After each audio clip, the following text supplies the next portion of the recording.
मैं कहीं भी नहीं हिल रही हूँ, मतलब कहीं भी नहीं, बस बेड बेड बेड बेड से वॉशरूम, वॉशरूम से बेड।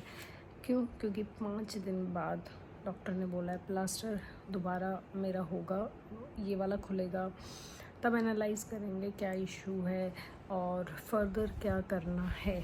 ये सारी स्टोरी मैं आपको अभी बताती हूँ और आज अब इस वाले व्लॉग में मैं आपको सारी चीज़ें बता रही हूँ कि कैसे क्या हुआ, कैसे फ्रैक्चर हुआ, क्या कौन सा फ्रैक्चर है, कहाँ फ्रैक्चर हो रखा है और क्या ट्रीटमेंट होने वाला है। सारी चीज़ें बताती हूँ, बस एक बार फटाफट से रेडी हो जाती हूँ। So guys I am back और अभी मैं आप लोगों को बताती हूँ कि मेरे साथ क्या हुआ है, कौन सा फ्रैक्चर हुआ है और कब हुआ।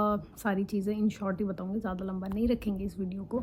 तो हुआ क्या था कि पहली बात तो ये कि मेरा इस साल में ना, शुरू से बताते हैं कि इस साल में मेरे को इतनी चोट लग चुकी है, शायद मेरे को पूरी लाइफ में इतनी सारी चोट नहीं लगी होगी। This is like the fourth और फिफ्थ टाइम जो मेरे को चोट लगी है अभी। और इससे पहले मैं एक बार स्टेयर से गिर गई थी, उससे पहले मुझे एक बार कान खजूरे ने काट लिया था।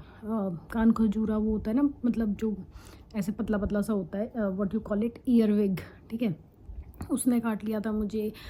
इस मतलब ऐसा ही सीज़न सा था उस टाइम पे। और उसके बाद फिर मैं स्टेयर से गिरी थी, उसके बाद मैं रोड पे एक बार मेरा एक्सीडेंट हो गया था। अब ये वाला एक्सीडेंट जो मतलब फ्रैक्चर हुआ है, नॉट एक्सीडेंट एक्चुअली, क्योंकि किसी और ने मुझे हिट नहीं किया, ये मेरा खुद से हुआ है।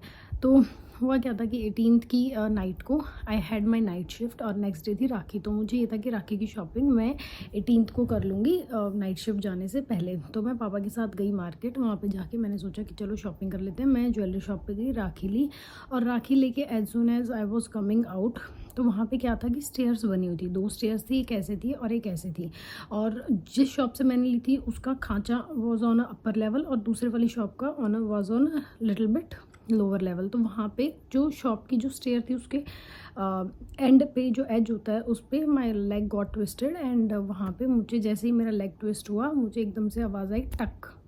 ठीक है, मुझे समझ में आ गया कि हाँ मेरा कंफर्म फ्रैक्चर हो चुका है। देयर वाज अ कपल, तो वो आए, उन्होंने मेरी हेल्प की और साथ में जो है अंगूठा मेरा जो है बहुत अच्छे वाला, इस पे भी चोट आ रखी है। तो यहाँ पे मुझे लग रहा है injury, but it's not a fracture. ठीक है, तो मैं जैसे ही वहाँ से उठी, मैंने शू निकाला और सॉक्स निकाली। मैंने देखा, मैंने शूज़ ही पहने हुए थे, तो ऐसा भी नहीं था कि मैंने कुछ हील पहनी हो। तो मैंने शू और सॉक्स को निकाला और देखा, तो मुझे पता चला कि कंफर्म में जो मुझे लग रहा था वही हो गया, फ्रैक्चर हो गया। तो वहाँ पे जो कपल था उन्होंने कहा नहीं नहीं फ्रैक्चर नहीं हुआ। मैंने कहा नहीं कंफर्म फ्रैक्चर है। उन्होंने कहा अरे नहीं मेरे हस्बैंड तो जिम से हैं। एंड आई टोल्ड हर कि नहीं मैम, मैं मेडिकल फील्ड से हूँ, I know it's a fracture.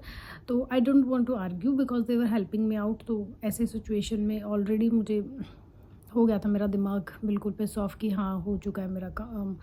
तो वहाँ पे उन्होंने मुझे पानी वानी दिया एंड दे आस्क्ड मी कि शैल वी हेल्प यू, और हम आपको ड्रॉप कर देते हैं। आई टोल्ड देम कि नहीं it's okay, my dad is with me, he is going to help me out and he will take me to the hospital. वहाँ से मैंने अपना जूता वूता पहना, सॉक्स पहनी एंड मैं जो है वो चल दी। जब मैं चली, मैंने अपने पापा को नहीं बताया कि मेरे साथ ऐसा कुछ हो गया, क्योंकि ही वो स्टैंडिंग थोड़ा सा दूर फ्रॉम जहाँ पे ये चीज़ हुई थी, उससे थोड़ा सा दूर खड़े हुए थे। तो वहाँ तक मैं चुपचाप ऐसे ही रेंगते हुए गई। मैंने पापा को थोड़ा सा ऐसे दूर से ही कहा कि बाइक आप इस तरफ ही ले आओ, ठीक है, क्योंकि हमें उसी डायरेक्शन में जाना था। तो पापा बाइक लेके आए, मैं भी बैठी और चुपचाप मैं चली गई। I did not cry, I did not scream, I did not do anything. मैं चुपचाप बाइक पर बैठी रही।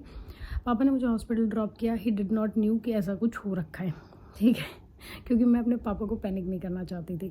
तो उसके बाद फिर जैसे ही मैं वहाँ से उतरी और मैं, पापा ने कहा ठीक है मैं मॉर्निंग में लेने आ जाऊँ। मैंने कहा हाँ पापा आप लेने आ जाना। और मैं हल्का सा मतलब एक स्टेप ही चली, ठीक है, मैं बिल्कुल ऐसे मैंने शो नहीं किया कि मेरे साथ कुछ ऐसा हुआ है।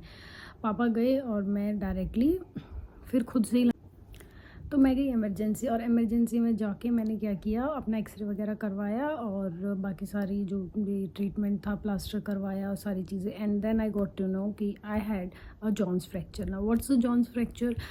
It's the fracture of metatarsal bone, ठीक है, पैर की जो मेटाटार्सल बोन होती है, इन शॉर्ट जो हमारे फिंगर्स और जो हमारा एंकल होता है ना, उसके वहाँ जो बोन्स कनेक्टेड होती हैं, तो उसमें जो तो मैं I will be inserting everything, every picture over here कि कैसे मेरा फ्रैक्चर हुआ, और उस टाइम की भी मेरे पास फ़ोटो है जस्ट फॉर रेफरेंस मैंने ली थी कि मतलब हॉस्पिटल पहुंचने के बाद कि एक्चुअली में मेरे पैर की कंडीशन क्या थी, तो वो भी मैं यहाँ पे इंसर्ट कर दूँगी।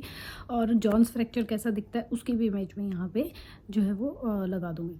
तो ये थी कहानी अभी के लिए। I had an opinion with our senior consultant and he told me कि आइदर अगर 5 दिन में चीज़ें सॉर्ट आउट मतलब सेटल नहीं होता, थोड़ा सा प्लास्टर देखेंगे निकालेंगे 5 दिन के बाद। अब this is a temporary plaster, तो उसके बाद दे विल डिसाइड कि what's going to be the next step. They have told me that I may have to go under a surgery जिसमें मुझे जो है के वायर या फिर स्क्रू जो है वो लगाया जाएगा, और let's see, hope for the best, क्योंकि उसके बाद से मैं बहुत प्रिकॉशन ले रही हूँ जब से मुझे बात बोली गई है, because I don't want to go under any surgery. And let me tell you, ये जो चीज़ है, ठीक है, दिस हैज़ हेल्प मी। ये मैंने कल ही मंगवाई है, और काश मैंने जिस दिन मेरा फ्रैक्चर हुआ था ना उसी दिन मंगवा ली होती तो इतना बड़ा इशू नहीं होता, ठीक है। मतलब होता ही यार, मैं क्या मतलब एक होता है ना, बट इसकी एडवांटेज क्या है, ये है कि ये देखो मेरा ना बॉडी का पूरा वेट जो है बहुत अच्छे से बेयर डाउन कर रही है, एंड मेरे पैर पे बिल्कुल भी प्रेशर नहीं आ रहा है। तो अब मैं बहुत आराम से वॉशरूम वगैरह जा रही हूँ, एंड मैं जो है अब बिल्कुल बेड और बेड से वॉशरूम, बेड से वॉशरूम ऐसे है, because I am just waiting for that day कि जिस दिन ये प्लास्टर कटे और डॉक्टर मुझे बोले कि at least you don't have to go under surgery. मैं बेड पे बैठ जाऊँगी, कोई बात नहीं लेकिन मैं सर्जरी नहीं करवाना चाहती। तो this was the whole scene and this is how everything happened. तो आई होप आप लोगों को आंसर मिल गया होगा कि कैसे मेरे को फ्रैक्चर हुआ और क्या हो रहा है, अभी नेक्स्ट स्टेप क्या होने वाला है। तो let's hope for the best कि चीज़ें आगे और ज़्यादा ना ख़राब हो, और जो भी नज़र लगी हुई है या फिर जो भी कह लो यार आप लोग, क्योंकि इतना बार बार मेरे साथ, मैं कभी लाइफ में चोट नहीं खाई, और सडनली सिंस लास्ट 1 ईयर मेरे साथ इतनी सारी चीज़ें हो रही हैं, तो लगी है भाई कहीं ना कहीं। I know this sound stupid being from medical field कि ऐसा कुछ मैं बोल रही हूँ, बट होता है, बहुत चीज़ें होती हैं, और मैंने बहुत चीज़ें देखी हैं कि बहुत चीज़ें हुई हैं अभी कि नज़र लगने के बाद मेरी बहुत चीज़ें ख़राब भी हुई हैं। तो मैं नहीं चाहती आगे और चीज़ें ख़राब हो, इसलिए मैं क्लियरली ये चीज़ बता रही हूँ, क्योंकि होता है कि कई बार जब आप चीज़ बोल देते हो शायद वो नज़र जो है वो कम हो जाती है। तो let's hope for the best, and I hope आप लोगों को आपके आंसर मिल गए। तो प्लीज़ चैनल को लाइक, शेयर और सब्सक्राइब करना मत भूलना। मिलते हैं नेक्स्ट व्लॉग में, और मैं जब तक छुट्टियों पे हूँ तब तक लेट्स सी, थोड़ा बहुत अपना यही वाला काम करते हैं, क्योंकि अब मेरे पास कोई एक्सक्यूज़ नहीं बचेगा बोलने के लिए कि हाँ मैंने क्या नहीं किया, क्या मेरे पास टाइम नहीं था वीडियो बनाने का। अब मेरे पास पूरा टाइम है। तो प्लीज़ चैनल को लाइक, शेयर और सब्सक्राइब करना मत भूलना। मिलते हैं नेक्स्ट व्लॉग में, बाय।